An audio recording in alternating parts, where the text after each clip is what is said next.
नमस्कार दोस्तों, स्वागत है आपका हमारे यूट्यूब चैनल लर्निंग आर्यवर्त में। दोस्तों, जैसा कि आप जानते हैं हम लोग उत्तरी अमेरिका के थे, है ना। यहाँ तक हमारा कंप्लीट हो चुका था। अब शुरुआत करना है अंटार्कटिका में। पेज नंबर आप खोल लीजिएगा 102 लूसेंट।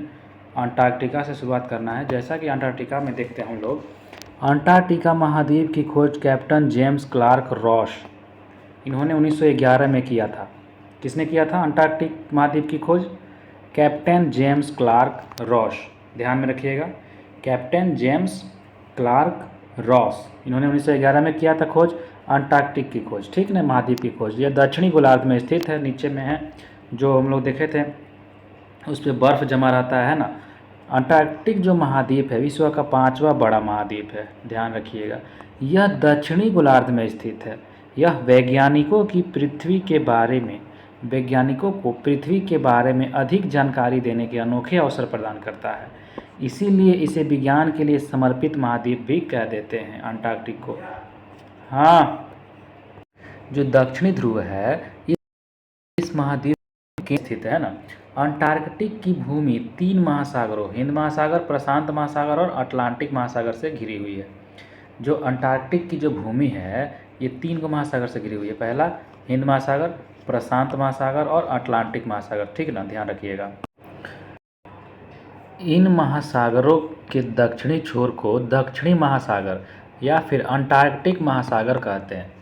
इन महासागरों के नीचे वाले दक्षिणी छोर को क्या कहते हैं? दक्षिणी महासागर, और फिर अंटार्कटिक महासागर इसको भी कह सकते हैं। या फिर तो देखिएगा, बेडल सागर और रॉस सागर, है ना। रॉस सागर अंटार्कटिक महासागर के ही भाग हैं, ठीक ना।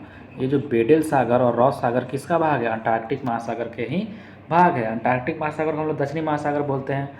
इसका तापमान, इसका टेम्परेचर जो है 4 डिग्री सेल्सियस से कम रहता है, ठीक ना। अंटार्कटिक महासागर का जो टेम्परेचर है वो 4 डिग्री सेल्सियस से कम रहता है ना।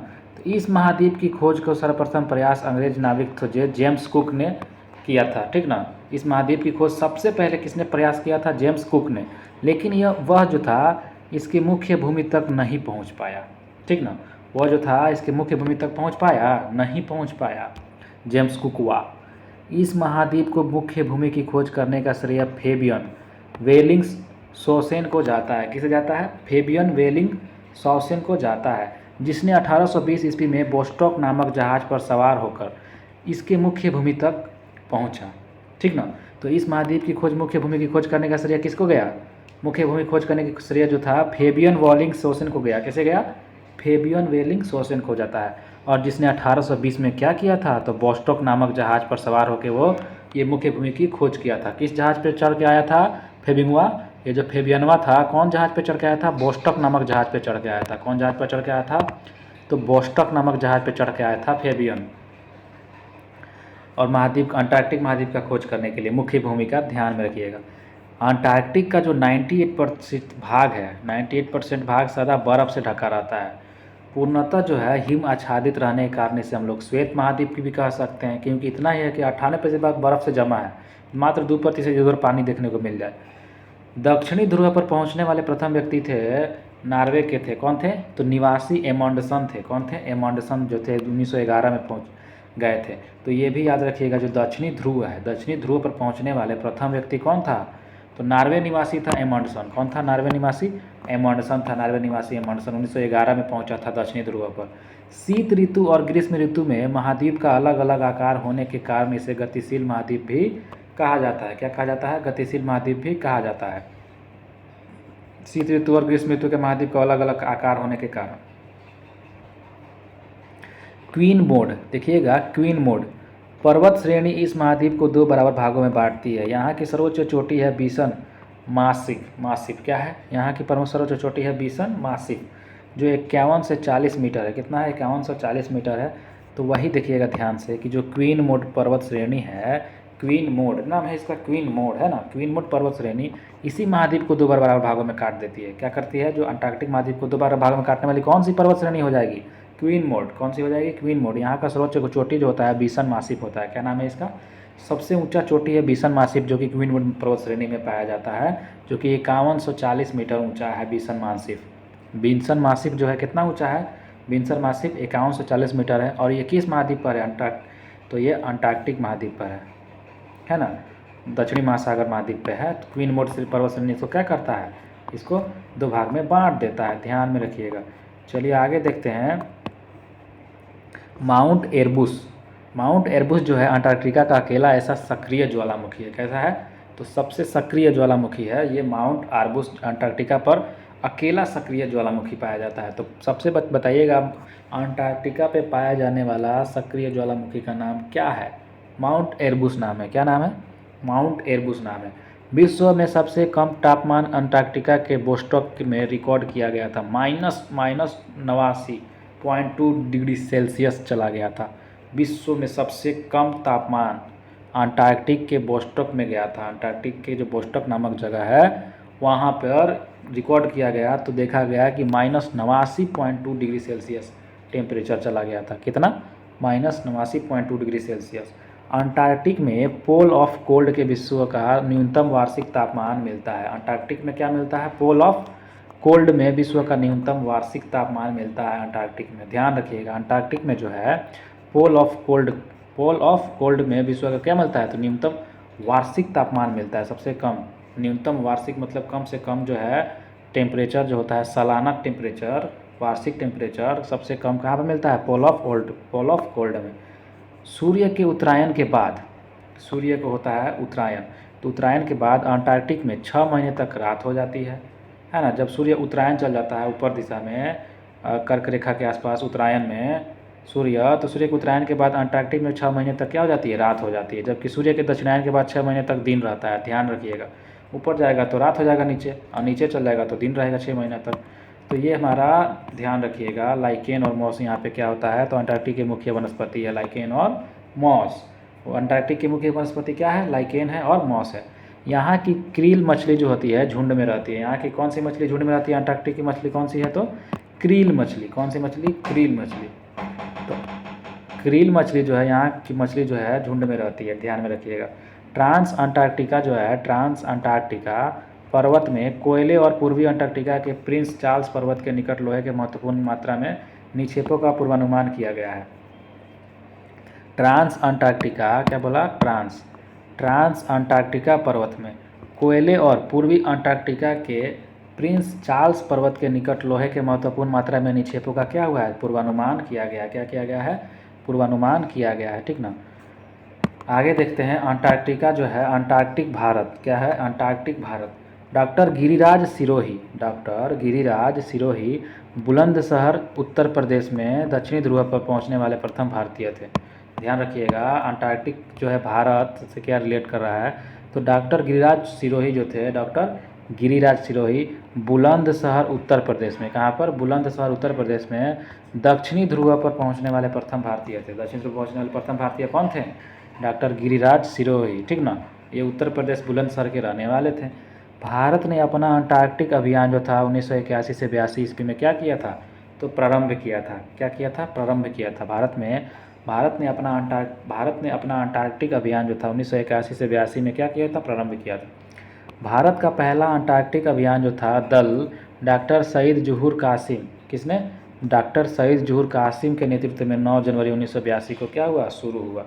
तो भारत का पहला अंटार्कटिक अभियान दल जो था कब शुरू हुआ, डॉक्टर सईद जहूर कासिम के नेतृत्व में 9 जनवरी 1982 को शुरू हुआ था भारत का पहला अंटार्कटिक अभियान दल। ध्यान रखिएगा, अंटार्कटिक पे जाने वाला अभियान चलाया गया था, दल चलाया गया था, किसके द्वारा, डॉक्टर सईद जहूर कासिम के द्वारा, डॉक्टर सईद जहूर कासिम के द्वारा चलाया गया था। कब, 9 जनवरी 1982 में चलाया गया था। भारत ने अंटार्कटिक के अपना पहला शोध केंद्र जो था दक्षिणी गंगोत्री जो है 1983 में स्थापित किया, जो अब नष्ट हो चुका है। क्या हो चुका है, दक्षिणी गंगोत्री अब नष्ट हो चुका है। जो कब चालू किया गया था, 1983 में चालू किया गया था। भारत का पहला जो था अंटार्कटिक शोध केंद्र था, रिसर्च स्टेशन बनाया गया था दक्षिणी गंगोत्री नाम से, और 1983 में इसको क्या कर दिया गया, नष्ट हो गया है अभी तक। 1989 में दूसरे भारतीय शोध केंद्र जो था मैत्री की स्थापना फिर किया गया। फिर 5 साल के बाद किया गया, 6 साल के बाद फिर 1989 में क्या किया गया, दूसरा एक शोध केंद्र स्थापित किया गया जिसका नाम रखा गया मैत्री। क्या नाम रखा गया, मैत्री, जो कि कहाँ पर है, अंटार्कटिका में है ना। तो लार्समन हिल्स में भारत ने अपना तीसरा अनुसंधान केंद्र जो है भारतीय स्थापित किया था, लार्समन हिल्स में, ठीक ना। लार्समन हिल्स में भारत ने अपना तीसरा अनुसंधान केंद्र जो है भारतीय स्थापित किया। तीसरा अनुसंधान केंद्र कौन सा स्थापित किया, तो भारतीय स्थापित किया लार्समन हिल्स में, ठीक ना, ध्यान रखिएगा। आइए चलते हैं दक्षिण अमेरिका की तरफ। दक्षिण अमेरिका जो है, दक्षिण अमेरिका का अधिकांश विस्तार दक्षिण गोलार्ध में है। तो यह विश्व का चौथा बड़ा महाद्वीप है। इसका क्षेत्रफल 1,97,98,500 वर्ग किलोमीटर है। यह संसार का सबसे आर्द्र महाद्वीप है और प्रशांत और अटलांटिक महासागर के बीच में यह अवस्थित। यह महाद्वीप जो है वो पनामा जल संधि और उत्तरी अमेरिका में मिला हुआ है। इस महाद्वीप के दक्षिणी भाग में टेरा डेल फ्यूगो नामक द्वीप है।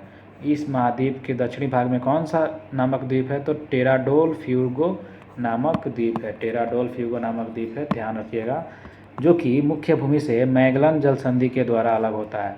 तो महाद्वीप जो है, महाद्वीप के दक्षिणी भाग में है ना, दक्षिणी भाग में टेराडोल फ्यूगो नामक द्वीप है वो, ठीक ना। दक्षिणी अमेरिका के महाद्वीप के दक्षिणी भाग में, मतलब नीचे साइड में टेराडोल फ्यूगो नामक एक द्वीप है, ठीक ना, टेराडोल फ्यूगो, जो कि मुख्य भूमि जो है दक्षिणी अमेरिका के, उससे मैगलन जल संधि के द्वारा अलग होता है। टेराडोल फ्यूगो नामक द्वीप किससे अलग होता है? तो मैगलन जल संधि के द्वारा अलग होता है। इसका दक्षिणतम सिरा हॉर्न अंतरिप कहा जाता है। उसका भी दक्षिणतम सिरा देखा जाए, टेराडोल फ्यूगो का दक्षिणतम सिरा तो हॉर्न अंतरिप कहलाएगा। क्या कहलाएगा? हॉर्न अंतरिप। समझ में आ रहा है ना। दक्षिणी अमेरिका जो है, दक्षिणी अमेरिकी देश ब्राज़ील की सीमा चिली और इक्वाडोर को छोड़कर शेष सभी दक्षिणी अमेरिकी देशों की सीमा से मिलती है। तो दक्षिणी अमेरिका जो है, दक्षिणी अमेरिका देश जो है ब्राज़ील से सीमा, ब्राज़ील की सीमा जो है चिली और इक्वाडोर। दक्षिणी अमेरिका देश कौन सा? ब्राज़ील। अब ये ब्राज़ील जो है ना, ये चिली और इक्वाडोर को छोड़ के सारा का सारा जितना भी दक्षिण अमेरिका का देश है उसके साथ सीमा लगाता है। कौन? तो ब्राज़ील भी दक्षिणी अमेरिका में है। तो ये देश जो है, ब्राज़ील देश, दक्षिणी अमेरिका महाद्वीप में ब्राज़ील देश जो है, ये चिली और इक्वाडोर को छोड़ के सभी जो है दक्षिण अमेरिका के देशों के साथ क्या करता है? सीमा साझा करता है, बीच में है ना। और चिली देखा जाए तो एकदम जस्ट चिली पश्चिमी एरिया में है, तो चिली से नहीं लगा पाता है। इक्वाडोर ऊपर है तो इस साइड वाला में है, तो इक्वाडोर में भी नहीं लगाता है। आप मैप में देख सकते हैं, ध्यान दीजिएगा आप लोग। भूमध्य रेखा पर स्थित दक्षिणी अमेरिका के देश है इक्वाडोर, कोलंबिया और ब्राज़ील। भूमध्य रेखा पर स्थित है कौन कौन सा देश दक्षिण अमेरिका के? इक्वाडोर, कोलंबिया और ब्राज़ील। कौन कौन सा? इक्वाडोर, कोलंबिया और ब्राज़ील, ध्यान में रखिएगा। ये जो है भूमध्य रेखा पर स्थित है दक्षिण अमेरिका का देश है, कौन कौन सा? इक्वाडोर है, कोलंबिया है, ब्राज़ील है, ये भूमध्य रेखा पर है। दक्षिणी अमेरिका में पेरू बोलीविया सीमा पर विश्व की सबसे अधिक ऊंचाई नौकायान झील जो है टीटीकाका है। यह बोलीविया पठार पर अवस्थित है। कहाँ पर अवस्थित है? बोलीविया पठार पर स्थित है, ठीक ना। तो देखिएगा, दक्षिणी अमेरिका में पेरू बोलीविया सीमा पर विश्व का सबसे अधिक ऊंचाई नौकायान जो है झील, नौकायान झील टीटीकाका। कौन सा झील? नौकायान झील टीटीकाका, जिसका 3811 मीटर क्या है? ऊंचाई है, और यह बोलीविया पठार पर अवस्थित है। टीटीकाका नौकायान झील कहाँ पर स्थित है? तो बोलीविया पठार पर स्थित है, और ये दक्षिणी अमेरिका में पेरू बोलीविया सीमा पर विश्व के सबसे अधिक ऊंचाई पर स्थित है, ठीक ना। पेरू बोलीविया सीमा पर स्थित है टीटीकाका झील, और ये बोलीविया पठार पर स्थित है, ठीक ना। 3811 मीटर इसका क्या है? ऊंचाई है। माराकाइबो झील उत्तरी पश्चिम वेनेजुएला में एक लेगून झील है। कैसा झील है? लेगून झील है, माराकाइबो झील। माराकाइबो झील जो है उत्तरी पश्चिम वेनेजुएला में एक लेगून झील है, जो दक्षिणी अमेरिका की सबसे बड़ी झील है। कैसी है? दक्षिणी अमेरिका की सबसे बड़ी झील है। दक्षिण अमेरिका के ब्राज़ील में बहने वाली अमेजन नदी जो है, देखिए अमेजन नदी कहाँ बहती है? तो दक्षिण अमेरिका में बहती है और ब्राज़ील में बहती है, ठीक ना। ब्राज़ील में बहने वाली अमेजन नदी जो है विश्व के अपवाह क्षेत्र की दृष्टि से देखा जाए तो प्रथम नदी है। अपवाह दृष्टि से सबसे पहला नदी कौन सा हो जाएगा? अमेजन नदी हो जाएगा, अपवाह क्षेत्र की दृष्टि से प्रथम नदी। और इस महादेश की सबसे लंबी नदी है, और इस महादेश की सबसे लंबी नदी है, ठीक ना। कौन सी नदी? अमेजन नदी। यह नदी जो है, यह नदी बेसिन ब्राज़ील के कुछ भाग, पेरू के कुछ भाग, बोलीविया, इक्वाडोर, कोलंबिया, वेनेजुएला के छोटे भागों से क्या होता है? अपवाहित होता है, मतलब कि गुजरता है। अमेजन बेसिन के लोगों का मुख्य आहार है मेनियोक। तो ये क्या है? मुख्य आहार क्या है? मेनियोक है। अमेजन बेसिन के लोगों का मुख्य आहार क्या है? मेनियोक है, जिसे कसावा भी कहते हैं। क्या कहते हैं? कसावा भी कहते हैं। यह आलू के तरह ही होता है, ज़मीन के अंदर पैदा होता है। और यहाँ के कुछ लोग जो है मलोका कहे जाने वाले बड़े अपार्टमेंट जैसे घरों में रहते हैं। अरे बाप रे बाप, मलोका जैसा अपार्टमेंट में रहता है सब दक्षिण अमेरिका के लोग, जिनका छत जो होता है तीव्र ढलान जैसा होता है। मलोका का छत कैसा होता है? ढाल जैसा होता है। और यहाँ के अमेजन बेसिन के लोगों का जो मुख्य आहार क्या है? तो मेनियोक है, और इसे कसावा भी कहते हैं। ये मुख्य आहार है, आलू जैसा होता है, ठीक ना। आलू के जैसा ज़मीन के अंदर भी पैदा होता है यो मैनियोक है ना। ये कहाँ का सब बातें हो रहा है, दक्षिण अमेरिका के बातें हो रहा है, अमेजन बेसिन के लोगों के बारे में कहा जा रहा है। आप भी और भी देखते हैं थोड़ा, अमेजन बेसिन का जो परजीवी पौधा होता है वो ब्रोमीलायड होता है। यह एक विशेष प्रकार का पौधा है जो अपनी पत्तियों में जल को संचित रखता है, ठीक ना। मेढक जैसे प्राणी इन जल के पॉकेट का उपयोग अंडा देने के लिए करते हैं। मेढक जैसे जितने भी प्राणी होते हैं इस जल का उपयोग क्या करते हैं, जल का पॉकेट का उपयोग करते हैं अंडा देने के लिए। उस जल के जो है पॉकेट का उपयोग करते हैं क्या करने के लिए, अंडा देने के लिए उपयोग करते हैं। तो अमेजन बेसिन की परजीवी पौधा का नाम क्या हो गया, ब्रोमीलायड। क्या हो गया, ब्रोमीलायड। क्या हो गया, ब्रोमीलायड। एक विशेष प्रकार का पौधा है जो अपनी पत्तियों को जल को संचित रखता है। जल को क्या रखता है, संचित करने का काम करता है। मेढक इस पर क्या देता है, अपना अंडा देता है।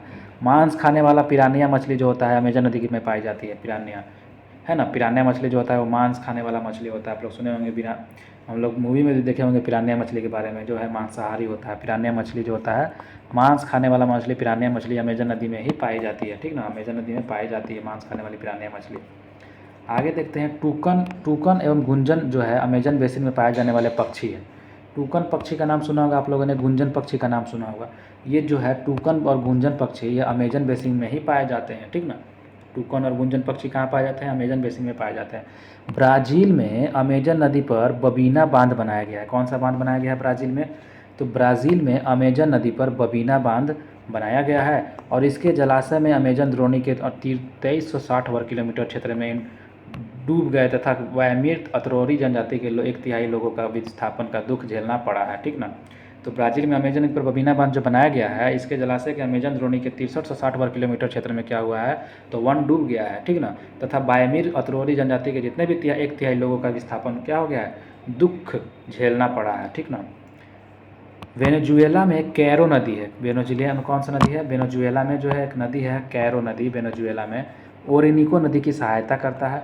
इस पर स्थित एक एंजिल नामक झरना है, ठीक ना। एंजिल नामक क्या है, झरना है। वह विश्व का सबसे ऊंचा झरना कहलाता है। एंजिल नामक झरना, विश्व का सबसे ऊंचा झरना कौन सा, एंजिल नामक झरना है। ये वेनेजुएला में कैरो नदी पर बना हुआ है। और कितना मीटर ऊंचा है, तो 979 मीटर ऊंचा है। यह गुयाना पठार में स्थित है। कहाँ पर स्थित है, गुयाना पठार में अवस्थित है। एंजिल नामक झरना विश्व का सबसे ऊंचा झरना, एंजिल नामक झरना विश्व का सबसे ऊंचा झरना कितना मीटर ऊंचा है, तो 979 मीटर ऊंचा है। दक्षिण अमेरिका में चिली और अर्जेंटीना सीमा पर विश्व का सबसे ऊंचा निष्क्रिय ज्वालामुखी जो है ओजिस डेल सालाडो एंडीज पर्वतमाला में ही स्थित है। आप लोग सुने होंगे ओजिस डेल सालाडो का नाम, पीछे पढ़े होंगे आप लोग। तो दक्षिण अमेरिका में जो है चिली अर्जेंटीना जो है सीमा पर विश्व का सबसे ऊंचा निष्क्रिय ज्वालामुखी है ओजिस डेल सालाडो। ओजिस डेल सालाडो जो है एक ऐसा ज्वालामुखी है, तो निष्क्रिय हो गया, निष्क्रिय ज्वालामुखी है जो एंडीज पर्वतमाला में पाया जाता है। एंडीज पर्वतमाला चिली के आसपास में जो है लंबा सा एंडीज पर्वतमाला, इसी में जो है पाया जाता है ये निष्क्रिय ज्वालामुखी, जिसका नाम क्या है, ओजिस डेल सालाडो नाम है। क्या नाम है, ओजिस डेल सालाडो नाम है। और यह दक्षिण अमेरिका में चिली अर्जेंटीना सीमा पर विश्व का सबसे ऊंचा निष्क्रिय ज्वालामुखी होता है। चिली और अर्जेंटीना के सीमा पर पाया जाता है ये ओजिस डेल सालाडो। और ये कैसा ज्वालामुखी है, तो निष्क्रिय ज्वालामुखी है, एंडीज पर्वतमाला में ये पाया जाता है, ठीक ना। दक्षिणी अमेरिका में वर्षा वन का स्थानीय मान सेल्वास है। क्या है, दक्षिणी अमेरिका के वर्षा वन का स्थानीय मान क्या है, सेल्वास है। दक्षिण अमेरिका के अमेजन द्रोणी के दक्षिण अमेरिका के अमेजन द्रोणी के वनों में वाल्सा नामक संसार की सबसे हल्की लकड़ी मिलती है। देखिएगा ये वाल्सा नामक क्या है, तो ये संसार का इतना हल्का मुलायम लकड़ी होता है। ये कहाँ पाया जाता है, तो अमेरिका के अमेजन द्रोणी के वनों में पाया जाता है। वाल्सा नामक संसार की सबसे हल्की लकड़ी, वाल्सा क्या है, हल्का लकड़ी होता है जो अमेरिका के अमेजन नदी में पाया जाता है, दक्षिण अमेरिका के। एंडीज पर्वतों के पूर्वी ढलानों के वनों को मोंटाना कहते हैं। एंडीज पर्वतमाला जो है कहाँ पर है, चिली के आसपास में है, जो आप देखे होंगे। तो एंडीज पर्वतों के जो पूर्वी ढलानों के वनों का मोंटाना कहते हैं। जो पूर्वी साइड में जो ढलान हुआ है एंडीज पर्वतमाला में, उसके वनों को क्या कहते हैं, तो मोंटाना कहते हैं। इनके वनों को क्या कहते हैं, तो मोंटाना कहते हैं। दक्षिणी अमेरिका के में पाया जाने वाला केंडोर पक्षी संसार का सबसे बड़ा शिकारी पक्षी है। ये जो केंडोर है ये क्या करता है, तो शिकार करने वाला पक्षी कहलाता है। सबसे बड़ा शिकार करने वाला पक्षी का नाम क्या हो जाएगा दक्षिण अमेरिका में, तो हो जाएगा केंडोर। क्या हो जाएगा, केंडोर। देखिएगा रिया जो है, रिया ये भी एक पक्षी है जो उड़ नहीं सकती है। जो उड़ नहीं सकने वाली पक्षी कौन हो जाएगी, रिया नामक पक्षी। और कंडोर जो है, केंडोर, ये पक्षी जो है संसार का जो है शिकार करने वाला पक्षी होता है, सबसे बड़ा। अफ्रीका का जो शुतुरमुर्ग होता है एवं ऑस्ट्रेलिया के एमू की तरह ही होता है, ठीक ना। चलिए आगे देखते हैं। रिया उड़ सकने वाली पक्षी जो है नहीं उड़ सकती है। ये अफ्रीका के शुतुरमुर्ग के जैसा ऑस्ट्रेलिया के एमू की तरह ही होता ही है। तो इतना मोटा भारी शरीर इसका हो जाता है कि उड़ ही नहीं पाएगी, भले क्या हो जाएगी तो रनिंग कर लेगी। प्यूमा और जगुआर दक्षिणी अमेरिका के शिकारी जानवर है। प्यूमा और क्या जगुआर, जगुआर तो हम लोग तो दूसरा चीज़ हो गया। अच्छा चलिए, प्यूमा और जगुआर जो है, अच्छा पूमा जो है, जगुआर जो आप लोग देखे होंगे चीता जैसा सब होता है, हम लोग पूमा जो ब्रांड नहीं निकला है, पूमा ब्रांड, इसी का नाम है पूमा और जगुआर। पूमा एवं जगुआर जो है दक्षिण अमेरिका में शिकारी जानवर होते हैं। कैसे जानवर होते हैं? ये शिकार करने वाले जानवर होते हैं, इतना स्पीड भागते हैं, चीता जैसे होते हैं ना प्यूमा और जगुआर। ये जो होते हैं बंदरों तथा पेड़ों पर रहने वाले दूसरे जीवों का शिकार कर लेते हैं। बताइए, बंदरों को पकड़ के मार के खा जाएंगे, पेड़ पर रहने वाले दूसरे जीव को भी चढ़ जाते हैं, खा जाते हैं। एंडीज पर्वतमाला के ऊंचे भागों में लामा पाया जाता है। एंडीज पर्वतमाला के ऊंचे भागों में क्या पाया जाता है? लामा। जो एंडीज पर्वतमाला था चिली के आसपास में, एंडीज पर्वतमाला में, एंडीज पर्वतमाला क्या है? श्रेणी है जो चिली के आसपास में दक्षिण अमेरिका में पाया जाता है। ये जो है ऊंचे भागों में, इसको क्या कहा जाता है? इसको लामा कहा जाता है, ठीक। जो बोझ ढोने के काम में आता है। लामा जो होता है ऊँट जैसा होता है, ये क्या करता है? बोझा ढोने में काम आता है, ठीक। ग्वानको एक प्रकार का जंगली लामा है जो पेंटागोनिया के मरुस्थल में पाया जाता है। ग्वानको इसका भी एक नाम है लामा का ही, जो कहाँ पाया जाता है? तो पेंटागोनिया के मरुस्थल में पाया जाता है। पेंटागोनिया के मरुस्थल में पाया जाने वाला क्या नाम है जो जंगली लामा है? तो उसका नाम है ग्वानको। क्या नाम है? ग्वानको उसका नाम है। आगे देखते हैं, इस महादेश के बोलीविया राज्य की राजधानी लापाज विश्व की सबसे अधिक ऊंचाई पर स्थित क्या है? राजधानी नगर है। कितना ऊंचाई है? 3658 मीटर। 3658 मीटर इसका क्या है? ऊंचाई है। क्या चीज़ की? तो लापाज जो है विश्व की सबसे अधिक ऊंचाई पर स्थित राजधानी नगर है, ठीक ना। लापाज क्या है? लापाज, ध्यान रखिएगा। इस महादेश का सबसे बड़ा नगर रियो डी जेनेरियो जो ब्राज़ील में पाया जाता है। तो रियो डी जेनेरियो का आप लोग नाम सुने होंगे। इस महादेश का सबसे बड़ा नगर जो है रियो डी जेनेरियो, कहाँ पर है? ब्राज़ील में है। सबसे बड़ा नगर है रियो डी जेनेरियो, ब्राज़ील में है, ब्राज़ील में है, ब्राज़ील में है। तो दक्षिण अमेरिका का सबसे बड़ा जो है नगर जो है रियो डी जेनेरियो, कहाँ पर है? ब्राज़ील में है। दक्षिण अमेरिका में गुयाना, ब्राज़ील और पेंटागोनिया के पठार है। दक्षिण अमेरिका में कौन कौन सा पठार है दक्षिण अमेरिका में? तो दक्षिण अमेरिका में गुयाना, ब्राज़ील और पेंटागोनिया के पठार हैं, ठीक ना। दक्षिण अमेरिका में गुयाना, ब्राज़ील और पेंटागोनिया के पठार हैं। दक्षिण अमेरिका के अर्जेंटीना में विस्तृत घास के मैदान को पंपास कहते हैं। क्या कहते हैं? दक्षिण अमेरिका के अर्जेंटीना में विस्तृत घास के मैदान को पंपास कहते हैं। पंपास को अर्जेंटीना का हृदय भी कहते हैं। पंपास को क्या कहते हैं? अर्जेंटीना का हृदय कहते हैं, ठीक ना। पंपास जो है, ये पंपास क्षेत्र में पोषक तत्वों से भरपूर अल्फा अल्फा नामक घास उगाई जाती है। पंपास क्षेत्र में पोषक तत्वों से भरपूर अल्फा अल्फा नामक घास उगाई जाती है। किस क्षेत्र में? पंपास क्षेत्र में, है ना। पंपास को हम लोग अर्जेंटीना का हार्ट कहते हैं। क्या कहते हैं? अर्जेंटीना का हार्ट कौन है? अर्जेंटीना का हार्ट है पंपास, ठीक ना। तो ध्यान रखिएगा, दक्षिण अमेरिका में अर्जेंटीना का विस्तृत घास का मैदान है। दक्षिणी अमेरिका के वनों में रबड़, सिनकोना, चंदन, कार्नोवा आदि प्रस्तुत पाए वस्तुएं क्या होते हैं? प्राप्त होते हैं। दक्षिण अमेरिका के वनों में, जो दक्षिण अमेरिका है, दक्षिणी अमेरिका के वनों से रबड़, सिनकोना और चंदन जैसे कार्नोवा आदि वस्तुएं क्या होते हैं? तो प्राप्त होते हैं। क्या होते हैं? प्राप्त होते हैं दक्षिण अमेरिका के वनों में। ध्यान रखिएगा, ब्राज़ील रबड़ के पेड़ का मूल स्थान है। ब्राज़ील जो है रबड़ पेड़ का सबसे मूल स्थान को ब्राज़ील को ही कहा जाता है। यहाँ पे रबड़ ज़्यादा मात्रा में उपयोग किया जाता है, उत्पादन किया जाता है। मूल स्थान क्या हो जाएगा? रबड़ का, तो ब्राज़ील हो जाएगा। दक्षिणी अमेरिका में अर्जेंटीना सर्वाधिक सूरजमुखी के बीज उत्पादन करता है। दक्षिणी अमेरिका में देखा जाए तो जो अर्जेंटीना है ना, अर्जेंटीना कहाँ है? दक्षिण अमेरिका में। ये सबसे ज़्यादा क्या करता है? सूरजमुखी के बीज उत्पादन करने का काम करता है। सूरजमुखी का बीज सबसे ज़्यादा कहाँ पर उत्पादन होता है? तो अर्जेंटीना में, दक्षिण अमेरिका के अर्जेंटीना में। विश्व का इसका तीसरा स्थान है। गेहूँ की चंद्राकार पेटी भी अर्जेंटीना में ही स्थित है। गेहूँ की चंद्राकार जो पेटी है ये कहाँ पर? अर्जेंटीना में स्थित है, ध्यान रखिएगा।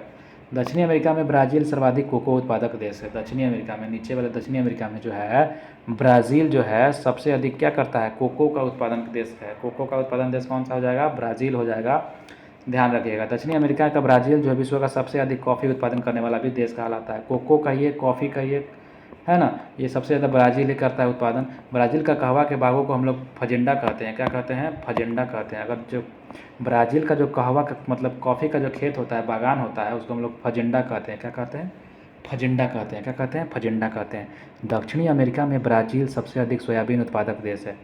दक्षिणी अमेरिका में देखिए ब्राज़ील में क्या क्या नहीं होता है, देख रहे हैं। ब्राज़ील में फजेंडा कहते हैं इसके कहवा को। तो कॉफ़ी हो गया, कोको हो गया, और कहाँ कहाँ हम लोग क्या क्या देखे थे जी? हाँ, यहाँ पे देखे थे ब्राज़ील में सबसे अधिक सोयाबीन उत्पादक देश है।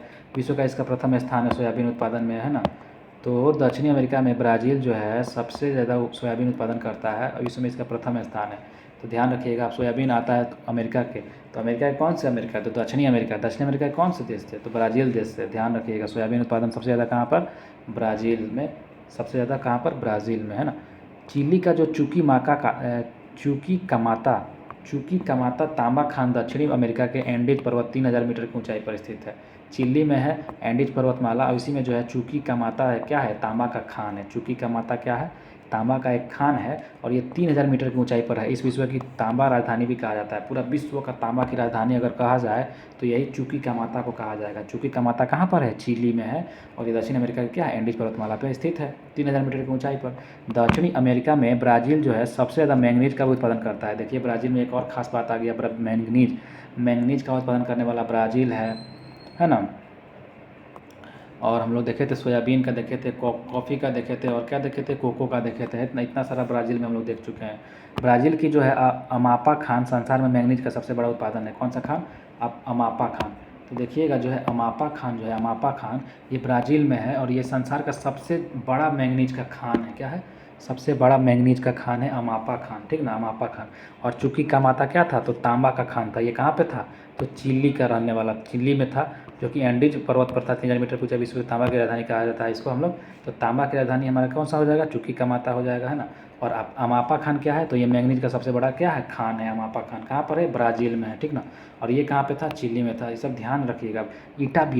ईटाबीरा जो है ब्राज़ील का प्रमुख लोहा का अयस्क खनन केंद्र है। ईटाबीरा का नाम सुने हैं आप लोग, तो सुनिएगा। ईटाबीरा जो है, ईटाबीरा ये ब्राज़ील का है, क्या है, प्रमुख लोहा का अयस्क खनन केंद्र है ईटाबीरा। ईटाबीरा क्या है, ब्राज़ील का प्रमुख लोहा अयस्क खनन केंद्र है ईटाबीरा। क्या है, ईटाबीरा जो है ब्राज़ील का प्रमुख लौह अयस्क खनन केंद्र है। दक्षिण अमेरिका के सबसे अधिक मक्का उत्पादन देश जो है ब्राज़ील है। सर्वाधिक कहवा उत्पादक देश ब्राज़ील है, और सर्वाधिक तेल उत्पादक देश जो है वेनेजुएला और कोलंबिया है, तथा सर्वाधिक तांबा उत्पादक देश चिली है ना।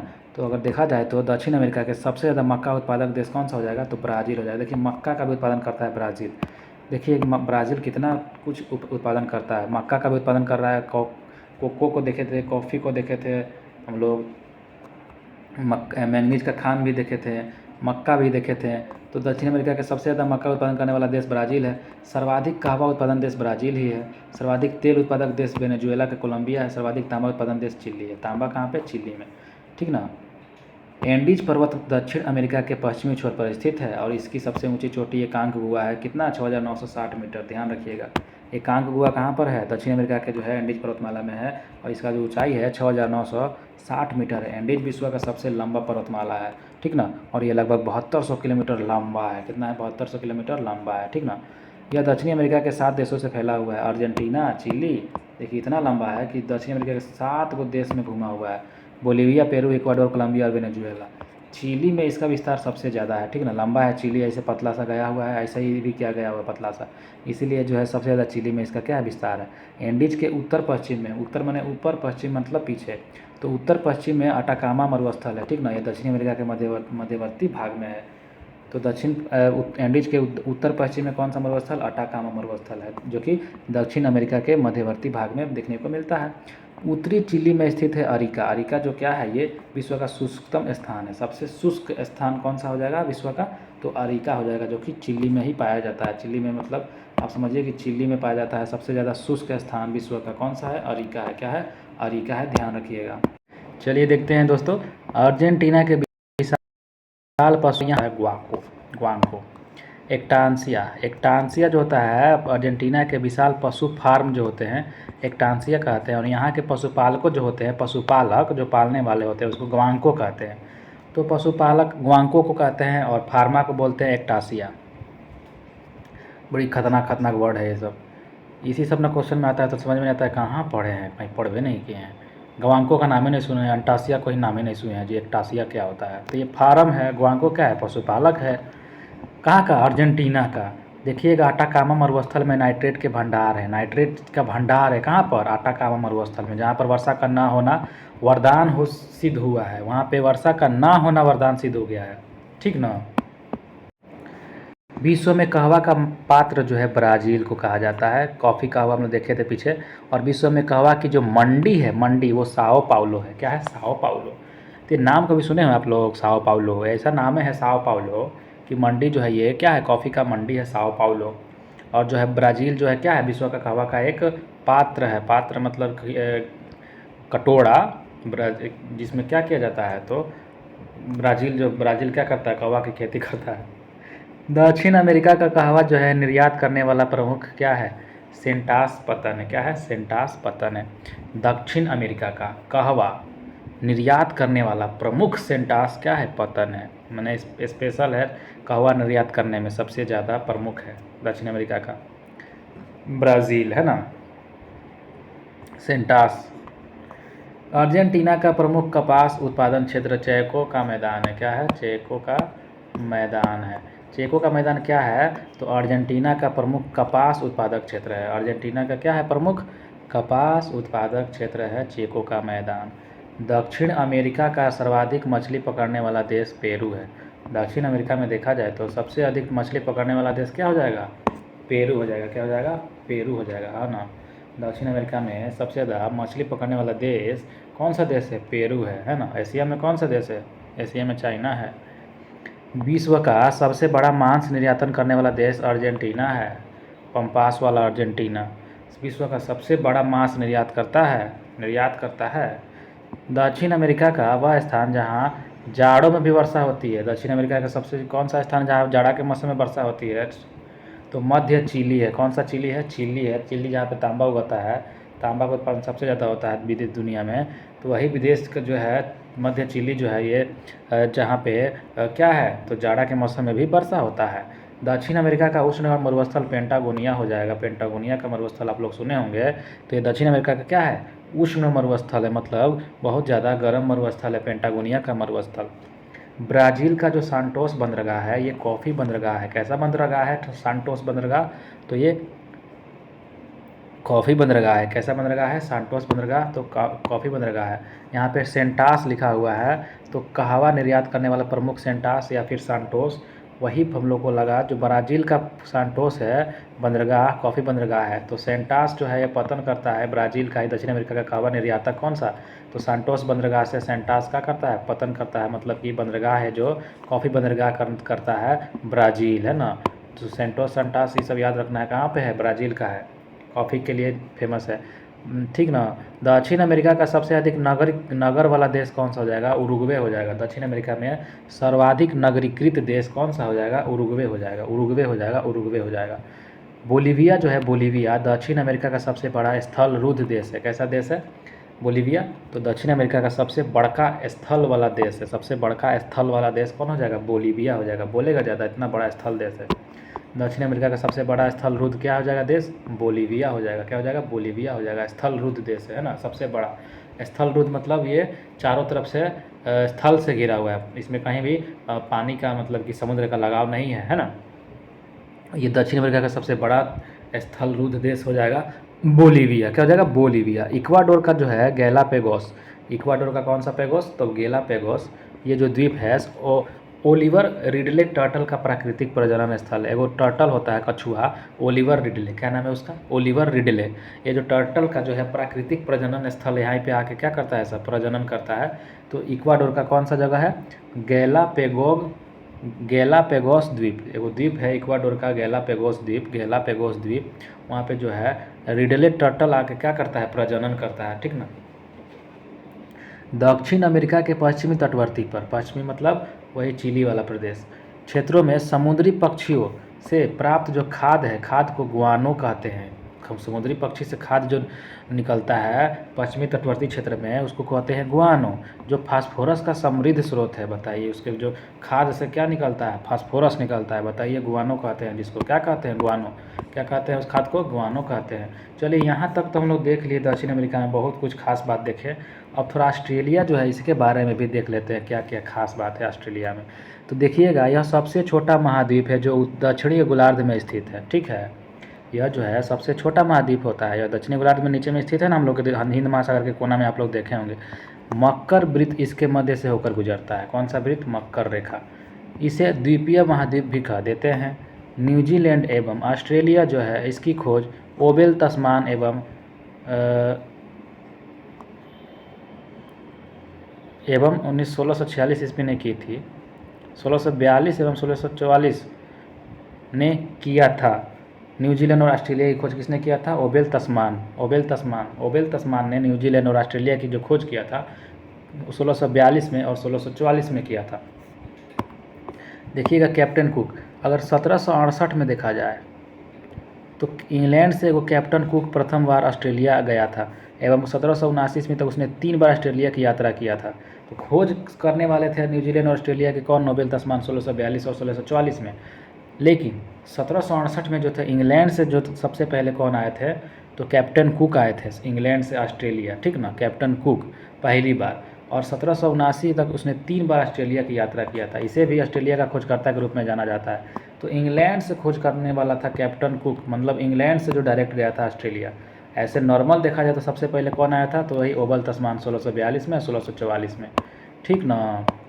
चलिएगा दोस्तों, 19वीं शताब्दी के आरंभ में देखते हैं कि ऑस्ट्रेलिया का जो संशोधन हुआ था वो New England New South Wales या फिर बोटानी था। क्या था? New England New South Wales तथा बोटानी था। मैथ्यू फील्डर्स ने सबसे पहले इस महाद्वीप की पूरी परिक्रमा जहाज़ से की और एवं उसी ने सर्वप्रथम इसका नाम क्या रख दिया? ऑस्ट्रेलिया रख दिया। मैथ्यू फील्डर्स, क्या है? मैथ्यू फील्डर्स ने सर्वप्रथम इस महाद्वीप का पूरी परिक्रमा जहाज़ से किया और एवं उसी ने सर्वप्रथम इसका नाम क्या रख दिया? ऑस्ट्रेलिया रख दिया। तो ऑस्ट्रेलिया नाम किसने रखा था? मैथ्यू फील्डर्स ने। मैं जाके थूक दिया जाके ऑस्ट्रेलिया में। मैथ्यू फील्डर्स ने थूक दिया ऑस्ट्रेलिया में, ऑस्ट्रेलिया का नाम रख दिया, थूक के दिया और क्या नाम रख दिया? ऑस्ट्रेलिया का नाम ऑस्ट्रेलिया रख दिया मैथ्यू फील्डर्स ने। इस महाद्वीप में 22 गो देश हैं। ऑस्ट्रेलिया महाद्वीप में कौ गो देश हैं? 22 गो देश है। बताइए, हम लोग ऑस्ट्रेलिया महाद्वीप में देख रहे थे 22 गो देश है। ऑस्ट्रेलिया के मूल निवासियों को हम लोग एबोर्जिन्स कहते हैं। तो एक ऑस्ट्रेलिया देश थोड़ी है, ऑस्ट्रेलिया महाद्वीप में 22 गो देश है। वैसे ऑस्ट्रेलिया टोटल को बोल दिया जाता है, लेकिन देखा जाए तो उसमें छोटा छोटा के देश जो है वो 22 गो देश है। ऑस्ट्रेलिया के मूल निवासियों को हम लोग क्या बोलते हैं? जो स्पेशल ऑस्ट्रेलिया के जन्मे हैं, मूल निवासी हैं, वहीं के रहने वाले हैं, उसको बोलते हैं एबोर्जिन्स। क्या बोलते हैं? एबोर्जिन्स बोलते हैं। ध्यान में रखिएगा। ऑस्ट्रेलिया और न्यू गिनी के बीच में टोरेंस जल संधि है। कौन सा जल संधि है? टोरेंस जल संधि है। ऑस्ट्रेलिया देखे होंगे आप लोग, ऑस्ट्रेलिया और न्यू गिनी देखे होंगे। तो ऑस्ट्रेलिया और न्यू गिनी के बीच में एक जल संधि होता है, ठीक ना, वो टोरेंस जल संधि है। कौन सा जल संधि है? टोरेंस जल संधि है। ध्यान में रखिएगा, ऑस्ट्रेलिया और न्यू गिनी के बीच में टोरेंस जल संधि है। ऑस्ट्रेलिया की प्रमुख पर्वत श्रृंखला ग्रेट डिवाइडिंग रेंज है। ऑस्ट्रेलिया जो है, ऑस्ट्रेलिया की जो प्रमुख पर्वत श्रृंखला का नाम क्या है? तो ग्रेट डिवाइडिंग रेंज है। क्या नाम है? Great dividing range. इस पर्वत श्रेणी और महाद्वीपीय का सर्वोच्च शिखर जो है कोसियुस्को है। क्या नाम है? कोसियुस्को। तो देखिएगा, ऑस्ट्रेलिया की प्रमुख पर्वत श्रृंखला जो है ग्रेट डिवाइडिंग रेंज है और इस पर्वत श्रेणी और महाद्वीप का सर्वोच्च शिखर क्या है? कोसियुस्को। कितना मीटर ऊंचा है? तो 2228 मीटर ऊंचा है। तो देखिएगा, जैसे हम लोग एंडीज पर्वतमाला देख रहे थे, दक्षिण अमेरिका में था, वैसे ही ग्रेट डिवाइडिंग रेंज जो है कहाँ पर है? ऑस्ट्रेलिया में है, ठीक ना। इसका सबसे ऊंचा शिखर का नाम बताइए तो? कोसियुस्को। क्या नाम है? कोसियुस्को। खसफुस्को नाम है। वाह, ये जो है सबसे ऊंचा पर्वत शिखर है, सर्वोच्च शिखर है कहाँ का? Great dividing range. कहाँ पर है ग्रेट डिवाइडिंग रेंज? तो सबसे पहले ग्रेट डिवाइडिंग रेंज जो है वो ऑस्ट्रेलिया में है और उसके सबसे ऊंचा चोटी का नाम है कोसियुस्को। क्या नाम है? कोसियुस्को, जो 2228 मीटर ऊंचा है। ऑस्ट्रेलिया की जो विश्वविख्यात सोने की खान है कालगुरली और कुलगाड़ी, ठीक ना। तो इसे याद रखना है, कालगुड़ी, कुलगाड़ी, ये सब ऑस्ट्रेलिया का विश्वविख्यात सोना का क्या है? खान है। कालगुरली कुलगाड़ी है ना। कालगुरली कुलगाड़ी जो है ऑस्ट्रेलिया की विश्वविख्यात सोने की खानें हैं। कालगुरली कुलगाड़ी, ठीक ना। क्या है? ऑस्ट्रेलिया की विश्वविख्यात सोने की खान है। ऑस्ट्रेलिया विश्व प्रसिद्ध जो है मेरिनो ऊन एक का प्रमुख उत्पादक देश है। ऑस्ट्रेलिया जो है विश्व में क्यों प्रसिद्ध है?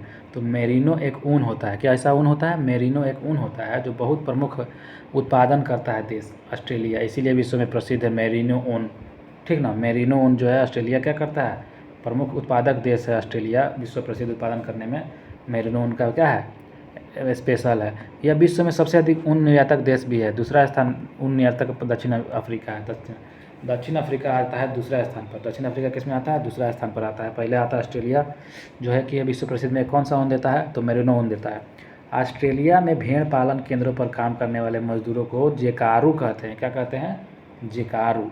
जो ऑस्ट्रेलिया में जो भेड़ पालता है, भेड़ पालने वाले केंद्र पर काम करने वाले मजदूर को बोलते हैं जेकारू। क्या कहते हैं जी? जेकारू कहते हैं ना। ऑस्ट्रेलिया के मूल निवासियों को क्या कहते हैं? एबोर्जिन्स कहते हैं। क्या कहते हैं? एबोर्जिन्स कहते हैं, है ना। चलिए आगे देखते हैं।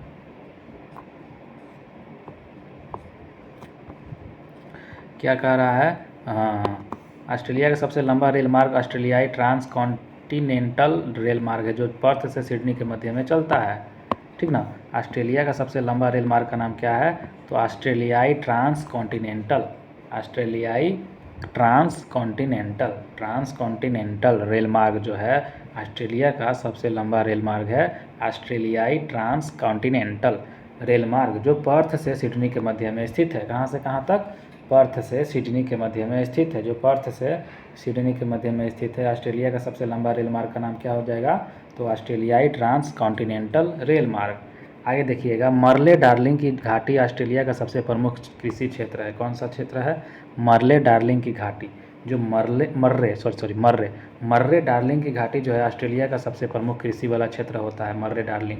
यहाँ पे जो होता है, क्या होता है? कृषि किया जाता है। ऑस्ट्रेलिया का क्षेत्र है कृषि करने वाला, और ये उपजाऊ भूमि रेवेरीना कहलाती है। यह उपजाऊ भूमि क्या कहलाती है? रेवेरीना। तो यह उपजाऊ भूमि जो कहलाती है ना, यह रेवेरीना कहलाती है, ठीक ना। अब आगे थोड़ा सा और देख लिया जाए। और कितना है जी? बस थोड़े सा है, थोड़ा इसको स्पीड में थोड़ा भागते हैं। ये सब पकाऊ ये सब होता है, समझे, पका देता है पढ़ते पढ़ते आदमी। यूरेनियम के उत्पादन में ऑस्ट्रेलिया का विश्व में तीसरा स्थान है। अगर देखा जाए यूरेनियम के उत्पादन में ऑस्ट्रेलिया 3 नंबर पे है ना। ऑस्ट्रेलिया विश्व में सबसे अधिक बॉक्साइट उत्खनन करने वाला देश है। अच्छा बताइए, जो ऑस्ट्रेलिया जो है ये यूरेनियम में 3 नंबर पे है, पहला नंबर पे कौन है जी? पहला नंबर पे यूरेनियम उत्पादन में कौन हो जाएगा? तो शायद दक्षिण अफ्रीका हो जाएगा, कि शायद अमेरिका हो जाएगा। ये दोनों में कोई ऑप्शन में हमको थोड़ा डाउट है, आप लोग एक बार ध्यान दीजिएगा, ठीक ना। चलिए, वर्षा की कमी के कारण ऑस्ट्रेलिया के जो मध्यवर्ती निम्न भूमि में अनेक गहरा कुआं खोदा गया है, जिनसे अपने आप बड़े वेग या पानी ऊपर निकलते रहता है। कहाँ पर? ऑस्ट्रेलिया में वर्षा का कमी होता है, इसलिए वहाँ से बड़का बड़का कुआं खोद दिया गया है, नीचे से पानी निकलते रहेगा भूम जल से। ये उत्सुत कूप जो होता है ये कहलाते हैं, कैसे कूप कहलाते हैं? उत्सुत कूप, आर्टेसियन वेल्स। इन कूपों का विस्तृत क्षेत्र जो है ग्रेट आर्टिजन बेसिन कहलाता है। इन कूपों का विस्तृत क्षेत्र जो होता है क्या कहलाता है? तो ग्रेट आर्टिजन बेसिन कहलाता है। ऑस्ट्रेलिया के क्वींसलैंड राज्य के उत्तर पूर्वी तट के साथ साथ समुद्र में एक प्रवाल भित्ति है, जिसे हम लोग ग्रेट बैरियर रीफ भी कहते हैं। तो बताइएगा, ऑस्ट्रेलिया के क्वींसलैंड राज्य के उत्तर पूर्वी तट पर कौन सा प्रवाल भित्ति है? तो जिसे हम लोग क्या कहते हैं? ग्रेट बैरियर रीफ कहते हैं, ठीक ना। ये प्रवाल भित्ति है जिसका नाम क्या है? Great barrier reef. ये कहाँ पर पाया जाता है? ऑस्ट्रेलिया में पाया जाता है। इस प्रवाल भित्ति का निर्माण प्रवाल नामक छोटे छोटे जीवों के अस्थि पंजर लगातार जमाव में हुआ। इस प्रवाल भित्ति का जो निर्माण है प्रवाल नामक छोटे छोटे जीवों के अस्थि पंजर के लगातार जमाव से हुआ है। किससे हुआ है इस प्रवाल भित्ति का निर्माण? तो प्रवाल नामक छोटा छोटा जीवों के अस्थि पंजर के लगातार जमाव से हुआ है, ठीक ना। जस्ता अयस्क उत्पादित करने में ऑस्ट्रेलिया का स्थान विश्व में तीसरा है। जस्ता अयस्क उत्पादित करने में ऑस्ट्रेलिया का स्थान कैसा है? तो विश्व में 3rd नंबर पे है जस्ता उत्पादित करने में, है ना। तो जस्ता देखा जाए तो जस्ता उत्पादन करने में, यूरेनियम उत्पादन करने में, ये दोनों में क्या है? ऑस्ट्रेलिया 3 नंबर पे आता है, जस्ता और यूरेनियम में। ऑस्ट्रेलिया के पूर्वी तटीय क्षेत्रों में जो है प्रख्यात मूंगे की चट्टान ग्रेट बैरियर रीफ में स्थित है। जो ग्रेट बैरियर रीफ देखे थे हम लोग, ये जो था प्रवाल भित्ति था, ठीक ना, जो था इसमें इसी में जो था ग्रेट बैरियर रीफ में स्थित है। कौन सा? मूंगे की चट्टान जो है वो ग्रेट बैरियर रीफ में स्थित है ऑस्ट्रेलिया के पूर्वी तटीय क्षेत्र में। ऑस्ट्रेलिया विश्व का दूसरा सबसे अधिक सीसा अयस्क उत्खनन करने वाला देश हो गया। देखिए 3 नंबर में था किसमें? तो 3 नंबर में था जस्ता पर, और यूरेनियम में 3 नंबर पे था। दूसरा नंबर में किस में आ गया? सीसा में आ गया दूसरा नंबर में ऑस्ट्रेलिया। ऑस्ट्रेलिया के उत्तरी क्षेत्र का मैदान जो होता है कार्पेंट्रिया का मैदान कहलाता है, जो ऑस्ट्रेलिया है। ऑस्ट्रेलिया के जो उत्तरी क्षेत्र का मैदान है, ऊपर वाला उत्तरी क्षेत्र का मैदान, उसको बोलते हैं कार्पेंट्रिया का मैदान। क्या बोलते हैं दोस्तों? कार्पेंट्रिया का मैदान बोलते हैं, कार्पेंट्रिया का मैदान बोलते हैं। इस महाद्वीप का प्रमुख स्थल है गिब्सन और विक्टोरिया। तो इस महाद्वीप का प्रमुख मरुस्थल का नाम क्या है? गिब्सन है और विक्टोरिया। विक्टोरिया मरुस्थल कहाँ पे है? ऑस्ट्रेलिया में है, ध्यान रखिएगा। गिब्सन मरुस्थल कहाँ पर है?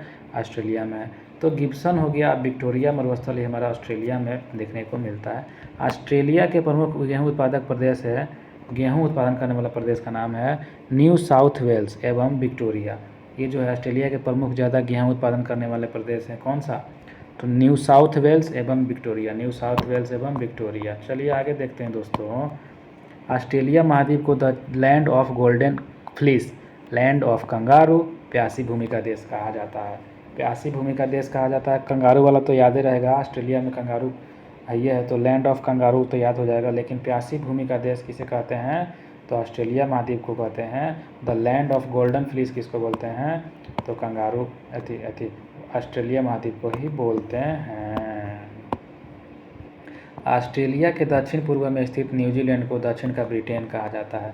ऑस्ट्रेलिया के जो है दक्षिण पूर्व में, दक्षिण मतलब नीचे, पूर्व मतलब दायां साइड में, तो दक्षिण पूर्व स्थित में जो न्यूजीलैंड है, न्यूजीलैंड को दक्षिण का ब्रिटेन भी कहा जाता है। दक्षिण का ब्रिटेन किसको बोलते हैं? तो न्यूजीलैंड को। सेम टू सेम वहाँ भी वैसे ही होता है, गोरा गोरा सब न्यूजीलैंड वाला सब है, तो है ना, ब्रिटेन जैसा है, इसीलिए दक्षिण का ब्रिटेन बोल देते हैं हम लोग। किसको? न्यूजीलैंड को बोल देते हैं, है ना। न्यूजीलैंड में एमू और कोकाबर्रा नामक पक्षी पाया जाता है। न्यूजीलैंड में, बताइए ऑस्ट्रेलिया में ना कौ गो देश है? 22 गो देश है। अब बताइए न्यूजीलैंड में कौन सा जो है कोकाबर्रा नामक पक्षी पाया जाता है? एमू और कोकाबर्रा नामक पक्षी पाया जाता है न्यूजीलैंड में। एमू और कोकाबर्रा नामक पक्षी पाया जाता है। एमू की जो टांग होती है ना, लंबा लंबा होता है एकदम, और इसे पंख नहीं होती है, इस कारण यह खूब तेज़ दौड़ सकता है लेकिन उड़ तो नहीं सकेगा। कोकाबर्रा जो होता है यह लाफिंग जैकास भी कहते हैं। लाफिंग जैकास, बताइए इसका नाम कितना बढ़िया रखा है कोकाबर्रा का। लाफिंग करता है, हंसते रहता है, जैकास जैकास हंसता रहता है कोकाबर्रा। वह कोकाबर्रा जो है, कोकाबर्रा क्या रहता है? लाफिंग जैकास इसको कहते हैं, ध्यान में रखिएगा, है ना। सब ऑस्ट्रेलिया का है सब। प्लेटिपस ऑस्ट्रेलिया का विचित्र जंतु है जो दौड़ता है, ज़मीन में सुरंग बनाता है और पानी में तैरता है। चारों पैरों वाला यह जीव अंडे भी देता है, प्लेटिपस, ठीक ना। यह ऑस्ट्रेलिया का विचित्र जंतु होता है जो दौड़ता है और ज़मीन में सुरंग बनाता है और पानी में तैरता भी है। 4 पैर वाला यह जीव अंडे देता है। इसका 4 गो पैर होता है और यह जीव क्या देता है? अंडा देने वाला जीव है प्लेटिपस। पीक पीक वही वाला है क्या जो कार्टून में देखे थे हम लोग। कोआला ऑस्ट्रेलिया का धानी प्राणी वर्ग का दूसरा प्रमुख जानवर है, ठीक ना। कोआला, कोआला जो है ऑस्ट्रेलिया का धानी प्राणी है। कैसा धानी प्राणी है? कैसा धाना प्राणी? तो दूसरा प्रमुख जानवर है। कोआला पेड़ों पर रहता है और इसे यूकेलिप्टस की पत्तियां खाना अच्छा लगता है, ठीक ना। कोआला, कोआला को आप लोग देखे हैं? हम भी नहीं देखे हैं। कोआला जो है आप गूगल पे सर्च मार के देख लीजिएगा, हम भी जा रहे हैं देखने के लिए। वेट, ये देखिए, यही है हमारा, देख रहे हैं ना दोस्त। तो कोआला को देखें आप लोग, ऑस्ट्रेलिया का ये धानी प्राणी है, पर ये दूसरा प्रमुख जानवर जो कोआला पेड़ पर रहता है और यूकेलिप्टस का पत्तियां खाते रहता है। यह रात को जागता है और दिन में समय उगता या सोता है ना। ऊँगता, ऊँगना, ऊँगना नहीं बोलते हैं, ऊँघा गिलो, तो ऊँगता है या फिर सोता है दिन के समय में और रात को जागता है। नकल करने में कुशल पक्षी है। अच्छा, नकल करने में कुशल पक्षी लायर बर्ड है, लायर बर्ड, जो झूठ बोल लेते ही है और ऑस्ट्रेलिया में ये पाया जाता है। यह दूसरे पक्षियों के गाने, कुत्ते के भौंकने तथा गुजरती हुई कारों के हॉर्न की आवाज़ों को नकल कर लेता है। जैसा कार का आवाज़ जाएगा पी, वैसे ये करेगा पी। कुत्ता बोलेगा पों पों, ये बोलेगा पों पों।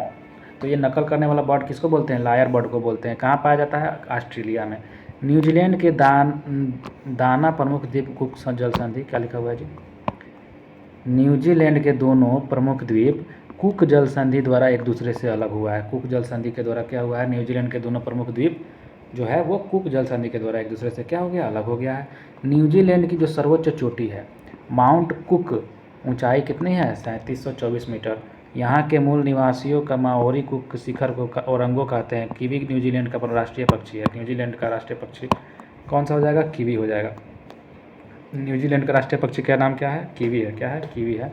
और यहाँ न्यूजीलैंड का सर्वोच्च चोटी माउंट कुक है। सर्वोच्च चोटी माउंट कुक है, उसी के नाम पे रखा गया है। क्या? कुकवा जो गया था खोजने के लिए, ब्रिटेन से जो गया था, कुकवा खोजा था न्यूजीलैंड को, थी ऑस्ट्रेलिया को, तो इसी के नाम पे माउंट कुक रख दिया गया है। क्या हमको लग रहा है? यहाँ के मूल निवासी माओरी जो है कुक शिखर का ओरंगी कहते हैं। कुक शिखर को क्या कहते हैं? ओरंगो कहते हैं। कुक शिखर को माओरी, यहाँ के जो निवासी है माओरी, माओरी कहाँ के निवासी है? माओरी जो है न्यूजीलैंड के निवासी होते हैं माओरी, और ये जो है कुक शिखर को क्या बोलते हैं? ओरंगो बोलते हैं। क्या बोलते हैं? ओरंगो बोलते हैं।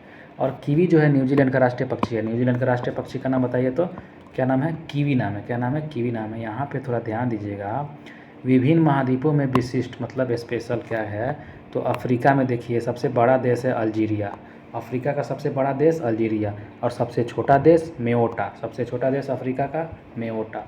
पर्वत का नाम क्या हो जाएगा? Mount Kilimanjaro. Mount Kilimanjaro Africa में है। कितना ऊंचाई है इसका? तो 5895 मीटर अभी तक देखे हम लोग। और जो है सबसे लंबी नदी नील नदी बहती है, जो कि 6853 किलोमीटर है, ठीक ना। और इसमें जो है गहनतम बिंदु आसाई झील है। इसका गहनतम बिंदु, अफ्रीका का गहनतम बिंदु आसाई झील है, 156 मीटर गहरा है। तो ये तो हम लोग देख लिया अफ्रीका के बारे में। अब थोड़ा अंटार्कटिका के बारे में देखा जाए, बर्फ़ वाला जो इलाका था। इसमें जो है कुछ है नहीं, बड़ा देश छोटा देश तो होबे नहीं करेगा, इसमें कोई रहता ही नहीं है। बिन्सन मासिप, मासिप इसका क्या है? एक पर्वत है, बिन्सन मासिप। अंटार्कटिका का जो है पर्वत का नाम है बिन्सन मासिप सबसे, और इसका जो हाइट है 5140 मीटर है। और सबसे गहरा बिंदु क्या है? सॉरी, लंबी नदी का नाम है ओनेक्स। ये 32 किलोमीटर लंबी है। अंटार्कटिका की लंबी नदी का नाम क्या है? ओनेक्स नाम है। ये कितना किलोमीटर लंबी है? तो 32 किलोमीटर लंबी नदी है। अंटार्कटिका की सबसे लंबी नदी का नाम है ओनेक्स। गहनतम बिंदु है बेंटल ट्रेंच। गहनतम बिंदु का नाम क्या हो गया? बेंटल ट्रेंच। देखिए कितना गहरा है, सबसे ज़्यादा गहरा है अंटार्कटिका का सबसे गहरा बिंदु। एशिया जो है, एशिया में देखा जाए तो सबसे बड़ा देश चीन है, और सबसे छोटा देश मालदीव है। पर्वत का नाम देखा, माउंट एवरेस्ट नेपाल में, ऊंचाई 8848। यांगसी नदी सबसे एशिया में सबसे यांगसी नदी बहती है, सबसे चाइना में। और सबसे गहनतम बिंदु डेड सी है, 397 मीटर गहरा है। 397 मीटर गहरा है। डेड सी कितना है? 397 मीटर गहरा है। ध्यान में रखिएगा। ऑस्ट्रेलिया के देखिएगा, सबसे बड़ा देश ऑस्ट्रेलिया खुद है। सबसे छोटा देश नौरू है। नौरू है, क्या है? नौरू है सबसे छोटा देश। ऑस्ट्रेलिया का सबसे छोटा देश नौरू है। और पर्वत कौन सा हो जाएगा? माउंट कोसियुस्को। हम लोग देखे थे ऑस्ट्रेलिया में सबसे ऊंचा पर्वत का नाम क्या था? माउंट कोसियुस्को था ना, 2228 मीटर था। और मर्रे जो था, इसमें एक लंबी नदी बह रहा था। मर्रे नदी कहाँ बहता है? ऑस्ट्रेलिया में। ऑस्ट्रेलिया में मर्रे सबसे लंबी नदी है। और आयर झील जो है सबसे, इसमें गहनतम बिंदु का नाम है, गहनतम बिंदु का नाम क्या है ऑस्ट्रेलिया का? तो आयर झील है, जो कि 16 मीटर गहरा है। यूरोप में देखा जाए दोस्तों, तो यूरोप में सबसे बड़ा रूस है। रूस के पास वेटिकन सिटी सबसे छोटा हो जाएगा। वेटिकन सिटी कहाँ पे है? तो वेटिकन सिटी जो है ये यूरोप में है, ठीक ना। ऐसा मत करिएगा कि अमेरिका में है ये वेटिकन सिटी। वेटिकन सिटी जो है वो वाशिंगटन डीसी था। अब यूरोप में जो है वेटिकन सिटी है। और पर्वत का नाम है माउंट एल्ब्रूस। माउंट एल्ब्रूस पर्वत कहाँ पर है? तो यूरोप में है। और इतना कितना ऊंचाई है? 5642 मीटर ऊंचाई है। और वोल्गा नदी जो बहती है यहाँ पे, वोल्गा नदी कहाँ बहती है? यूरोप में बहती है। वोल्गा नदी कहाँ बहती है? यूरोप में बहती है वोल्गा नदी। वोल्गा नदी कहाँ बहती है? यूरोप में बहती है। कैस्पियन सागर जो है इसका क्या है? गहनतम बिंदु है। और कितना? 28 मीटर गहरा है, मात्र 28 किलोमीटर गहरा है कैस्पियन सागर जो है, ध्यान में रखिएगा। कैस्पियन सागर कहाँ का है? तो यूरोप का है। कैस्पियन सागर सबसे गहनतम बिंदु है। और माउंट एल्ब्रूस क्या है? यहाँ का पर्वत है। लंबी नदी वोल्गा नदी है। और सबसे छोटा द्वीप वेटिकन सिटी बड़ा रूस है। उत्तरी अमेरिका का अब देखा जाए तो कनाडा है। कनाडा देखते हैं कितना बड़ा है उत्तरी अमेरिका में। फिर सेंट पीर जो है सबसे छोटा देश इसमें है। उत्तरी अमेरिका में भी एक देश है सेंट पीर। माउंट मैकिनले जो है 6194 किलोमीटर देख रहे हैं सब अभी तक का, दूसरा नंबर पे है। नहीं, माउंट एवरेस्ट सबसे बड़ा है। उसके बाद एकांगुआ है। एकांगुआ के बाद हमको तब लग रहा है कि ये आएगा माउंट मैकिनले, जो उत्तरी अमेरिका का जो है। और ये मिसौरी नदी बहती है यहाँ पे। सबसे लंबी नदी का नाम क्या है उत्तरी अमेरिका में? मिसौरी नदी। कौन सी नदी? मिसौरी नदी। तो उत्तरी अमेरिका में देखा जाए तो सबसे लंबी नदी का नाम कौन सा हो जाएगा? मिसौरी नदी हो जाएगा। कैसा हो जाएगा? मिसौरी नदी हो जाएगा। और गहनतम बिंदु डेथ वैली। डेथ वैली कितना मीटर है? 86 मीटर है। डेथ वैली कितना मीटर है? 86 मीटर है। ये गहनतम बिंदु है उत्तरी अमेरिका के। अब आते हैं थोड़ा दक्षिणी अमेरिका के बारे में देख लिया जाए तो सबसे बड़ा पता ये ब्राज़ील है। सबसे छोटा किसी को पता नहीं होगा, सूरीनाम सबसे छोटा है। और उत्तरी अमेरिका का सबसे छोटा सेंट पीर। क्या नाम है? सेंट पीर। सेंट पीरे। उत्तरी अमेरिका का सबसे छोटा देश सेंट पीरे, और दक्षिणी अमेरिका का सबसे छोटा देश सूरीनाम। सूरीनाम। अब देखिए माउंट मैकिनले हो गया, ये उत्तरी अमेरिका का सबसे बड़ा पर्वत। और कांगुआ किसका हो गया? दक्षिणी अमेरिका का सबसे बड़ा पर्वत। ये दोनों का थोड़ा बराबर है, 6962 मीटर है एकांगुआ का, है ना। अमेजन नदी जो बहती है ब्राज़ील में सबसे ज़्यादा। और वाल्ड्रस पेनिन, क्या नाम है? वाल्ड्रस पेनिन जो है इसका सबसे गहनतम बिंदु है, 40 मीटर इसका गहरा है। देखिएगा 2021 में चीन एवं नेपाल के जो साझा आकलन में माउंट एवरेस्ट की ऊंचाई 8848.86 मीटर बताई गई थी। एशिया महाद्वीप का सभ्यता का पालना कहते हैं। अफ्रीका महाद्वीप को मानव जाति का पालना कहते हैं। हम लोग एशिया में रहते हैं, तो हम लोग जो एशिया में रहते हैं, हम लोग सभ्य को पालते हैं, हम लोग सभ्य है ना हम लोग, तो सभ्य को पालने वाला होता है एशिया महाद्वीप को बोलते हैं सभ्यता का पालना। अफ्रीका महाद्वीप को बोलते हैं मानव जाति का पालना। अफ्रीका जो है वो मानव की जाति को पालता है, तो मानव जाति को पालना बोलते हैं अफ्रीका को, और सभ्यता का पालना बोलते हैं एशिया को।